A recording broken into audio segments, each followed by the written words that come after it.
You're already in it. The power just died, the neighborhood went dark, and you've got about 3 seconds to decide if this is annoying or life-altering. Treat it like the second one, because in a real blackout, it's not the dark that kills you, it's the quiet, invisible stuff that stacks up while you're still refreshing a dead feed. I'm going to walk you through the top 10 silent killers in a blackout and how you beat each one with what you already have. First, complacency. You tell yourself, it'll come back, so you sit. You don't fill the tub, you don't grab batteries. Meanwhile, the city water system is running on whatever pressure is left in the pipes, and when that dies, your tap becomes decoration. Many systems need electric pumps and treatment plants to keep water moving and safe, so outages can quickly affect supply and quality. Solution? Move immediately. Fill sinks, tubs, bottles, pots, anything that holds water while it's still flowing. Close the fridge and freezer and leave them shut.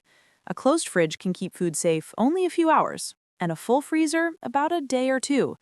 You either act in the first hour, or you spend day 3 bargaining with a dry faucet. Second, the dark. Not fear of the dark, the physical reality of stairs, cables, and clutter you can't see. You try to navigate by phone flashlight, burn the battery, and one misstep later, you're at the bottom of the stairs with a sprained ankle. You fix this before sunset.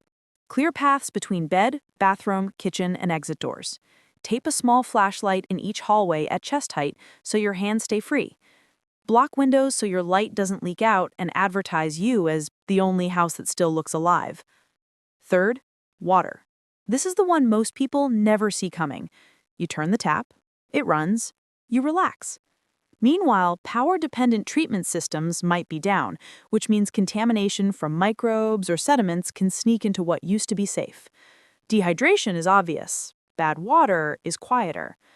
You boil everything suspect for at least a minute, or disinfect clear water with regular unscented household bleach, around 8 drops per gallon. Then let it stand at least 30 minutes. Cloudy water? Let it settle, pour off the clearer part through a clean cloth, then treat. If you skip this step, diarrhea and vomiting will strip more water out of you than you manage to drink. Fourth, carbon monoxide. You're cold, you're desperate, you drag a charcoal grill into the garage or run a generator right under an open window. CO is a colorless, odorless gas produced by burning fuel, and it binds to your blood far better than oxygen. You feel tired, get a headache, lie down, and never get back up. Any fuel-burning device lives outside, far from doors and windows. Generators, grills, gas heaters. If you have a battery CO alarm and it screams, you leave first, ask questions later. Fifth, food. A dead fridge is a ticking clock. With the door closed, you get maybe 4 hours of safe temps before perishable food drifts into the bacteria-friendly zone. A full freezer can stretch to 24 to 48 hours if unopened.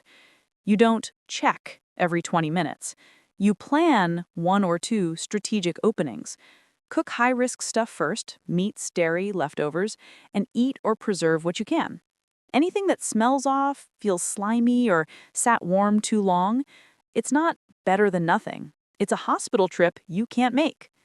Sixth, silence. With the grid down, you lose information. No news, no alerts, just rumors. Outages are strongly linked to spikes in illness and accidents, from CO poisoning to heat stress and gastrointestinal disease, because people improvise badly in the dark, literally and figuratively. You counter that with a cheap battery or crank radio. Set check-in times, turn devices on, scan for updates, then shut them back off. You're not doom scrolling, you're running Raycon. Seventh, bad light discipline. A bright house in a blacked-out street is a billboard that reads, "We have power, food, and probably water." As days pass, that glow pulls in curiosity, then desperation. You keep lights low, indirect, and covered. Blackout windows with trash bags or blankets. If you run a generator, do it briefly and preferably in daytime, when the noise and activity blend into the general chaos. Eighth, trash and human waste. No pickup, no flushing, and suddenly your home wants to kill you with germs. After disasters and outages, gastrointestinal illness often spikes because water and sanitation break down at the same time. Bag garbage and store it away from your living and cooking area. For toilets, line the bowl with heavy bags. Add something absorbent, like litter or shredded paper if you have it. Tie and move to a designated outdoor spot. Keep all of that far from any water source. Ninth, temperature. Power outages during hot leaves or cold snaps drive up hospital visits and deaths from heat stroke and hypothermia. In cold, you're losing heat through your head, hands, feet, and the floor. So layer up and sleep off the ground if possible. In heat, you slow your pace, work mornings and evenings, and chase shade and airflow. Wet cloth on pulse points and steady water intake buy you hours of function your overheated brain would have thrown away. 10th, people, including you. Outages correlate with more accidents, more CO cases, more heat illness, but also with tension, conflict, and in some events, crime. You control what you can. Lock doors and windows, keep your resources quiet. Inside your group, make simple rules early. Who decides what, how supplies are rationed, who watches when others sleep. Tired, stressed brains start fights over nothing. Those fights become real risks in a fragile situation. When the lights go out for real, survival isn't about having a bunker and a year of rations.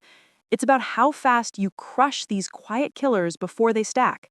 Secure water, protect your air, guard your food, manage waste, heat, and light. Stay informed, stay small. Most people will sit in the dark and wait for normal to come back. You prepare like it won't. That's how you walk out of the blackout alive.